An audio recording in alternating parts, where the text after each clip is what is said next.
હવામાનની અપડેટથી બુલેટિનની શરૂઆત કરીએ। નવરાત્રી નજીક છે, પરંતુ નવરાત્રી દરમિયાન પણ હળવાથી મધ્યમ વરસાદની સંભાવના હજુ રહેલી છે। એટલે કે ચોમાસું હજુ પૂર્ણ થયું નથી। અમદાવાદમાં પણ ગાજવીજ સાથે હળવા વરસાદની શક્યતા છે। હવામાન વિભાગે આગામી 7 દિવસ એટલે કે 15 થી 21 સપ્ટેમ્બર સુધી ગુજરાતમાં હળવાથી મધ્યમ વરસાદની આગાહી કરી છે। આ ઉપરાંત આગામી 5 દિવસ 15 થી 19 સપ્ટેમ્બર સુધી ગાજવીજ સાથે વરસાદની પણ શક્યતા છે। ખાસ તો સૌરાષ્ટ્રમાં 15, 18 અને 19 સપ્ટેમ્બરે ગાજવીજ સાથે વરસાદ પડી શકે। ચોમાસાની વાત કરીએ તો દક્ષિણ પશ્ચિમ ચોમાસું પરત ખેંચાવાની પ્રક્રિયા શરૂ થઈ છે અને આગામી 2 દિવસમાં રાજસ્થાન, પંજાબ અને ગુજરાતના કેટલાક ભાગોમાં ચોમાસું વધુ પાછું ખેંચાશે।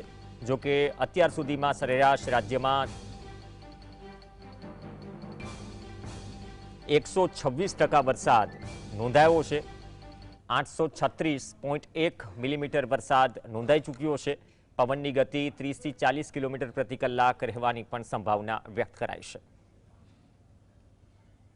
15 सितंबर से लेकर 21 सितंबर तक इसमें हल्का से मध्यम बरसात का संभावना रहेगा गुजरात रीजन और सौराष्ट्र कोस्ट में।